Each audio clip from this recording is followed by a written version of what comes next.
So the new Astraeos map just dropped on Ark Ascended, an addition to the game clouded by a lot of negativity due to the pricing and the new reskinned dino that we never knew of until kind of the day before launch. And the question with how far along is the map? Is it actually ready for release? All these things kind of set off a negative chain of events during the release of this map. But now, if we look at it fairly, is this map actually worth $15? So I'm gonna be giving my review on basically the aesthetics and things on this map and if it's worth at this point, which is an unfinished official map, which we kind of don't normally see on Ark at all, but we're seeing this in Ark Ascended so early on. And a lot of people will tell you that, hey, this was parts of Ragnarok weren't finished when it first dropped. But then they're also forgetting that Ragnarok was a free map. This is something that people have to pay for. And a lot of people would rather pay for a finished product. And that is a big thing. A lot of people don't want to pay for a half-baked piece of content. And that's what's killing the audience right now when it comes to this map. So the whole thing with Astraeos is the fact that this map wasn't actually due for a very long time. But Wildcard kind of pushed it forward, which made a lot of us believe that this map might have been a lot further ahead than we imagined. And it was to the point where it could get done, or with a little bit extra pushing, it could have been finished and would have been on a reasonably okay level to actually be put out, even if it's coming really early. We thought, hey, maybe Wildcard gave Nekatus a team and a little bit of extra funding to push this thing over that finish line, and if all went well, we'd get a very, very close to complete, not finished now, but close to being finished map. But then we got the map and it doesn't look that far off from what we expected when Nekatus was actually talking about his map and his release schedule and what he had planned to do.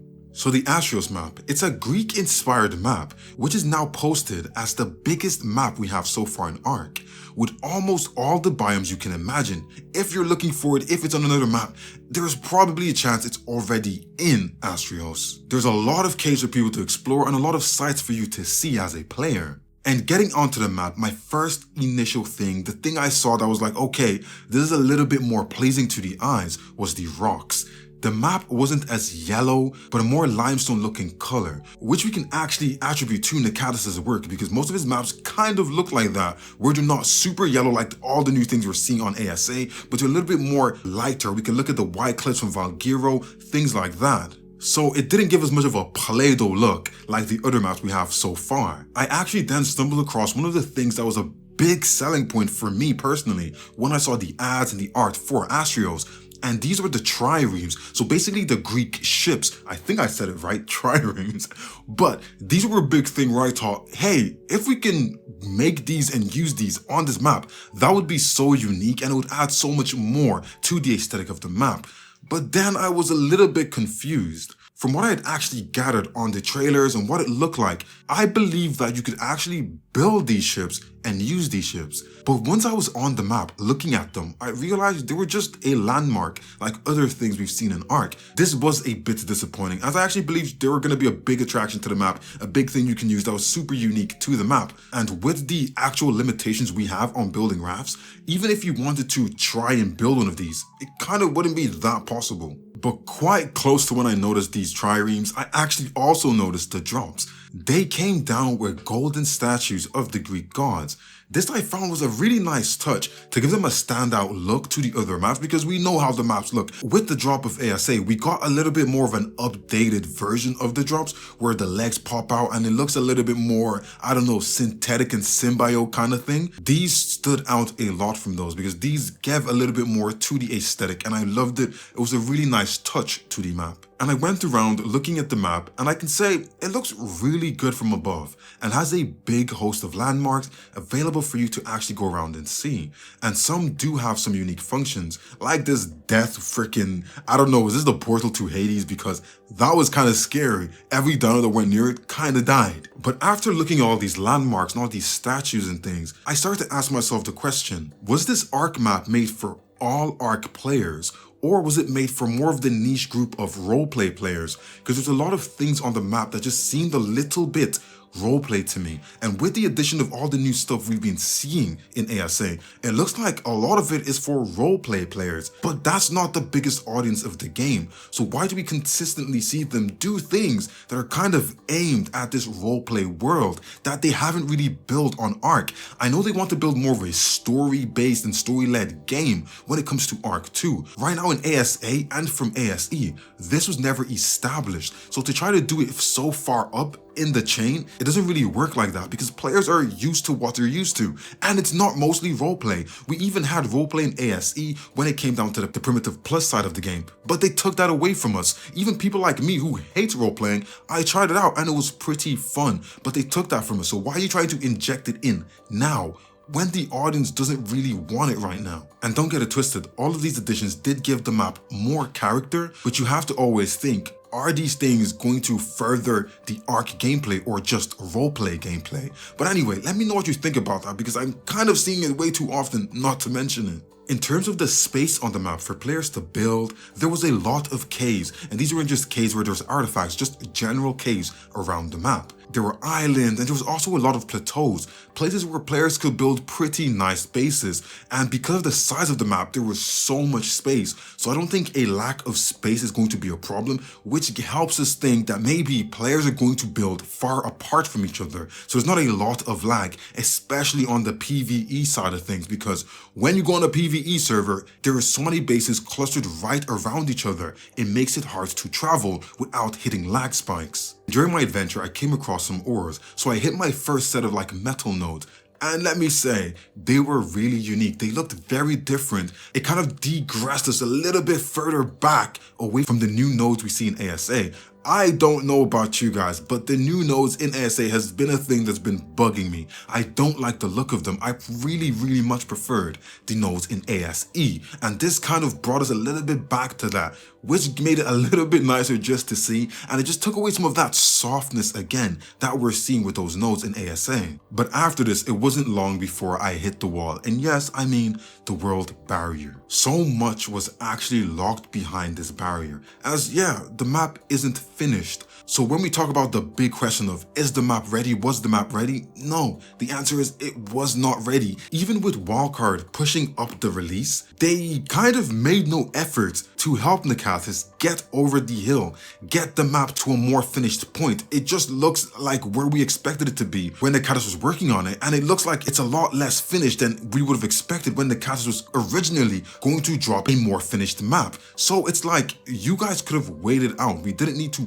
push it all this way forward just for us to get it less finished than it was going to be when it was supposed to drop. It didn't make sense. As a person that I am, I had high hopes and I said, hey, maybe this is Wildcard saying, we gave you guys this roadmap, but we've been working so hard that we have some things already done, finished, boxed off, and ready to go. And when they released that, oh look, Astraeos is gonna come out earlier, I thought, hey, that means they have it almost near finished or it's already finished and they're trying to impress us by stepping out with their best foot forward. And they're gonna give us something that's gonna blow us all away, a finished map way ahead of the deadline to show us that this year they are seriously going to make an effort to get things out to us on time or before time. Yes, we got an unfinished map and we kind of got a slight delay, but could we complain? No, because we weren't supposed to get this map for a very long time.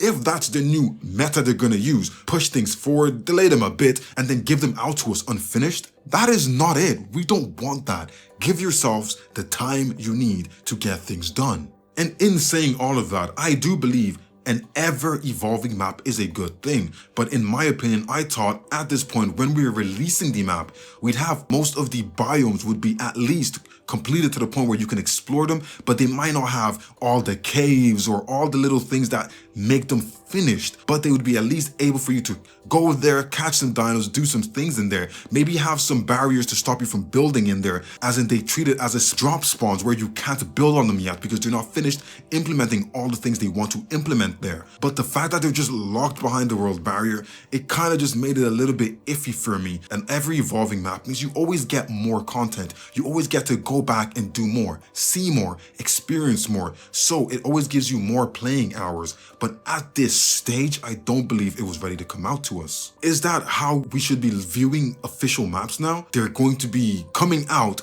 unfinished. It just doesn't feel official. It doesn't feel like this is a map I should pay for because it's just unfinished. And later down the line, when they do add all these new things, these things could break maps. We have seen with the release of ASA, a lot of the modded maps, when they come out, the maps work okay, or they sometimes work very great. Then down the line, a new edition is on, or they add more areas to this premium map that we've bought, and it breaks everything. You either lose your base, or things spawn in your base, or all your dinos from that mod or that map get deleted. So many things go wrong. Sometimes the whole map doesn't work, especially when you have your own Nikatus server. So is this something we should be expecting now with Astraeos, even though it's an official map?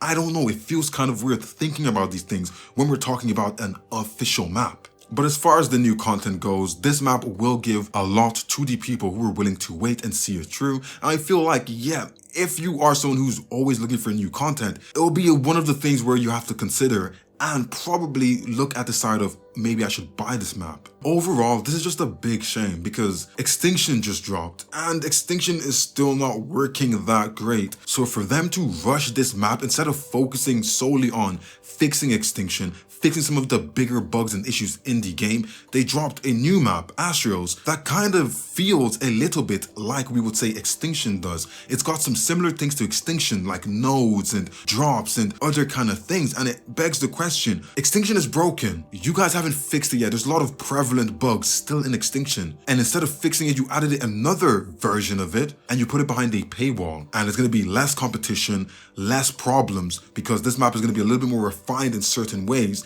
that Extinction hasn't been, and it's just weird. It's very weird. Does it ruin your Extinction gameplay? No, it doesn't. But not having to fight so many people for nodes and building spots and all these other things, OSDs, you can just pay your way to not having to deal with any of that. Pay your way to go into Astraeos. It's a very weird system. They keep putting this system of paying to win or paying to get ahead in ASA, and I'm just starting to say, like, guys, look, it's looking a little bit rough now. Before we move on, if you watch my normal Ark like map reviews, you know I have a very big thing that I hate when Wildcard do it, and it's waterfalls. When Wildcard does waterfalls, they're just 2D flat pieces of paper that just don't look like a waterfall. It doesn't give me the vibe of a waterfall. And especially with all the technology we have right now, especially with the UE 5.4 that they're using currently, there is so much they could do with water, but they give us these crappy waterfalls. And I was very happy to see that Nekatus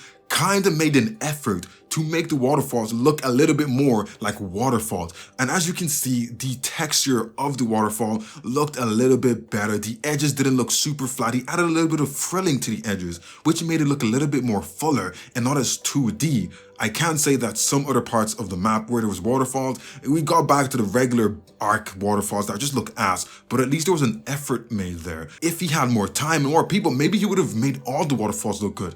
This is beautiful. I like it. The little things. I did end up venturing behind the world edge to kind of take a look at all these unfinished places a little bit closer, and I have to say a lot of them do have a lot of potential, which I like to see. And if you're someone who's waiting for all these additions are going to be nice. There's a lot of potential here. Some of them are already being worked on, and you can see by the statues and other things in that region showing you that they are currently being worked on, and they were being worked on while this was being released. So it's not all doom and gloom, and the time frame might not be as long as we think it's going to be for the release of these things in their finished fashion. During this journey for me, I started to realize how well Nekatus actually used the flora he had at his disposal. Something that I'm like, why hasn't Wildcard done this yet? I almost forgot for a solid like 4 minutes that I was playing Ark Ascended. I don't know if you guys can actually see it in this video. It looked so immersive. It just felt almost real. Like I was actually playing a survival simulator in a forest. It was so weird, and it just made me realize that Ark Ascended has so much potential to go to the next level. But Wildcard has to be dedicated to make things that are good. If someone like Nekatus can do this on his own and start it on his own, why can't we get better quality things from Wildcard? It was almost like an instant immersion. It just took the Ark experience just that little bit higher for me, which I love. It was refreshing. And this map also brings another Wyvern Trench, which I say no one will really be mad about, except, I know, but except the fact that having more Wyvern trenches before Ragnarok takes away a little bit of the spunk from the Ragnarok release, which is kind of sad, but hey, Ragnarok is still a map that we all love and we will all go to regardless. The map does bring a lot of different feeling and looks to places we're used to. Like for instance, the swamp region, it felt so nice and different. It still gave me all the swampy feelings and the swampy vibes, but with the less boring palette of textures, trees, water, grass. So I really did enjoy that because I got to go to the swamp, felt like the swamp, but didn't look like the swamp and just looked a little bit different. The spawns on the map look like they're really well thought out and there's a lot of spawns for several things. A lot of the maps we have in Ark, it's like if you want to go get a Rex or you want to get a specific dino, you have to go to a lot of specific places and there's not a lot of them on each map. But on this map, I saw that there was a lot of spawns for several things all across the map. So nothing was kind of just based and stuck in one area. So if someone is built there, it doesn't mean all the spawns on the map are gone now because a player built a base in the swamp. So now you can't get any dino sutures or sarcos. A player built in the mountains, now all the RG spawns are gone. But there were so many spawns of different things all over the map, which is great. So you'll never ever run out of spawns for specific dinos who only spawn at specific places. That is a really nice thing to have on maps because it gives you guys the options. But I can't say the actual artifact case were a little bit buggy, but I'm not going to say this was all Astraeos' fault because I've experienced some other maps as well on Ark Ascended. I don't know, since the last like 2 updates, things have been bugging out. It was like I was in the ultimate rubber banding segment of the game. Every second I was getting rubber banded, I couldn't see. It was almost getting me motion sick the way my screen was bubbling. And the moment you're probably waiting for is for me to crash out about the new dino. The truth is, it's like Wildcard don't learn. They don't pay attention, or they pay attention, but they just don't care. We gave them back a lot of negative feedback when it came to the reskinned Shadow Main, which they call the Pyro Main, with basically all the abilities of the Shadow Main. But again, we can say that the Pyro Main had a few different things, like the element was fire and all these other kind of things that made it a little bit more like, we're angry but not super angry. But now we have a reskinned Maywing given to us in the device of a flying lizard. Now, here's the thing. This dino, all it really actually has to offer is a different look to the Maywing. It's not a skin, it's a new dino, and it's just annoying because you guys know we don't like this, yet you're doing it over and over again, and this time you went even more lazy about it, and it's exactly the same thing. A big thing for me is the fact that we're told certain maps aren't being released at certain times because, hey, we want to get certain dinos and certain things out to you, the audience, before we can release these maps, because when these maps are released, all these spawns, all these dinos are going to be available to everyone then, and we won't really make some money, which I get. You want to make some money, you want to sell some things beforehand, and you want to get some of your canon maps out there. So you have to hold some of these non-canon maps a little bit further back. Now you're giving us the Maywing so early, but in a different form. But how is that now going to be an excuse you're going to use to say, hey, we held this map back because of this, and this reason? It kind of defeats the purpose. So it's just a repeated cycle of lies and a repeated cycle of, we don't care. We're going to give you things you don't like because we're trying to put new content into the game. And don't get it twisted, the dino's abilities, are we mad that we got these back? No, not really. Everyone wants a milker who feeds your babies and helps you. Who doesn't want that? That is something we want. But it's all the lies and all the mumbling and bumbling around it that's so annoying. And the fact that they wait till the last minute to tell us we're getting these things because they know we're not going to be happy about it. So they don't want people to be turned away from these things way before it actually comes. And it's just a little bit underhanded to me. And when you think about it and you think about, hey, this is a map about Greece and it's a Greek thing. Are we going to get a nice Greek creature? There's so many angles they could have taken with this. So many ways they could have gone with this, but they chose a creature that doesn't really make sense. I don't know. Maybe I'm missing something. Maybe there's something in the Greek mythology and Greek tradition that kind of acts like a Maywing. Maybe it's a flying lizard. I don't know, but it just didn't feel right. Overall, if you ask me, is this map worth 15 bucks? If you were someone who's looking for some new areas to explore, a bigger map to call home, and it's officially supported as well. This is not a map that is being done by a solo person or outside of the canon Ark world now. This is a map that is in here, supported by the developers of the game, that so the longevity of it looks a little bit better than some of the other maps. is this something you would like to see? Is this something you would want to play and be involved in? Then I would say, yeah, it is a map for you to get because there's a lot more coming with that 15 bucks. There's a lot more in the future when the map gets developed a little bit more, and there's a lot more areas being added, and who knows what else we could have added to the map in the future, because as we've seen so far in ASA, modders can keep adding things to their map, adding new systems to everything. So the fact that they can do that now means this map can always evolve. We don't know how long it's going to evolve for, but still, 15 bucks, you're probably going to get over 50 hours of gameplay, even to the point where it's done and there's nothing else coming out for this map. So is that worth 15 bucks, 50 hours? In my opinion, yeah. I would say if I'm paying 50 cents an hour, it probably would add up at the end of the day. Yeah, let me know what you guys think about the map. What do you think about the release? What do you think about the state of the map and its completion? It's nowhere near finished. Are you happy with this? Is this something that you would have bought if it was finished? If you haven't bought it yet, but if you've bought it, are you disappointed with what it's like? Or are you happy with what it's like? What do you think about all the new things they added to the map in terms of all the Greek statues and all these little things? Like, I really loved when I went around, I saw the Atlas holding up boulders and things. It just went so well with the Greek mythology. And I'm just I'm impressed with the way the map looks. I know a lot of you guys are not going to be happy with it because it's unfinished. All the official maps that came before this aren't working well, and we're getting a new map, which isn't fair. I honestly don't believe it's fair that they're doing all of this when the base game maps still aren't working. It's like you guys said we're getting all these maps for free, and because of that, you're turning a blind eye to the problem because they're not really making you money. So now you're gonna go do everything else because that's making you money. And I get it, it's a business that needs money, but a lot of more people will be happy to spend more money with you as a company if you make the things that you're giving them for free actually work. Because don't forget, yes, these maps are free, but we essentially bought the same game again. But yeah, let me know what you guys think. That's kind of my review of the map. This is a really tricky one because I feel like Ragnarok should have come first. The fact that we got this and we also got ourselves more freaking wyvern trenches, Ragnarok should have come first. And that would have given this map more time to be finished. But yeah, let me know your thoughts and I'll see you guys on the next one.